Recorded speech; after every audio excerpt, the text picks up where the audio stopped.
Okay guys, hari ni saya ada gadis spa. Dia order lobster. Ini bukan king crab tapi ini adalah lobster. Ini saiz mega. Megatron, Megawati, Mega 888. Yang mana kaki mega tu rindu boleh kembali jangan Ini 298. Mari. Assalamualaikum. Ini apa spa apa dekat mana semua ni? Bagi tahu semua. Okey, kami semua daripada Regal Hair Spa by Nita Sahari yang ada dekat Bandar Baru Uda, dekat Uda Business ya. Kita orang kat sini macam-macam lah kita orang buat hair spa. Kita orang buat hair spa, kita orang ada buat foot massage juga. Kita orang pun ada buat mani pedi. Korang boleh je type Regal Hair Spa. Nanti keluarlah kita orang yang cantik-cantik, comel-comel ni. Terima kasih banyak. So boleh cari ni semua ni yang baju merah ni semua. Kimi, terima kasih support saya Kimi. Itu hari baru jumpa. Kimi, apa yang membuatkan diorang ni rindu nak makan nasi lemak, king crab, lobster kat sini Kimi? Saya pun tak tahulah, tapi dengar itu hari diorang rindu sambal dia. Sambal dia sedap.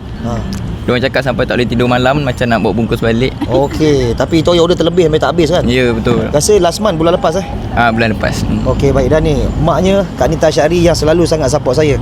Kak, Assalamualaikum. Waalaikumsalam. Okey Kak, selain daripada spa, Kak ada buat property, betul? Betul. Okey, bagi tahu Kak, apa kelebihan Nita Syahri Property? Bagi tahu.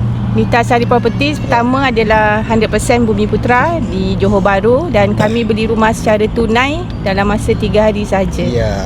Baik, so jangan lupa Nita Syahri Dan juga apa? Regal Spa, betul? Regal Hair Spa. Regal Hair Spa. Baik, terima kasih banyak semua. Dek, lambai sikit dekat saya punya live ni. Okey, baik, jemput makan. Ada tak dapat lagi ke? Ada banyak lagi. Okey, ada lagi. Baik, nanti kita sambung lagi video next. Okey, jangan lupa yang nampak video saya kalau nak makan king crab, boleh zoom sikit tak? King crab dengan lobster tu. Itu king crab dengan lobster. King crab 498, lobster 298. Okey, ni diorang datang saya sebulan 2 kali ada, tak lari ni. Okey, so di nasi lemak lobster JB Setia Tropika. Waktu operasi daripada jam 12.30 tengah hari sampai pukul 11.30 malam.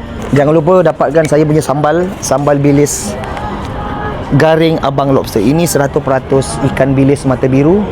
Dia tak ada chili flake, tak ada bawang kering. Semua adalah 100% ikan bilis. So boleh dapatkan dekat beg kuning saya ataupun dekat kaunter restoran saya. Ini boleh buat souvenir. Okey. Ini saya nak bagi tahu memang dah banyak sangat terjual kat sini lah. Okey, ini dia pembuka selera kalau korang nak makan sarapan dengan mi, dengan lontong, dengan nasi goreng, nasi putih panas-panas malam-malam, inilah ubat dia Okey guys, dan tolong komen salah ke tidak seumur hidup sekali makan king crab dengan sambal bilis garing Abang Lobster. Cuba komen. Kalau salah komen salah, kalau tak salah komen tak salah.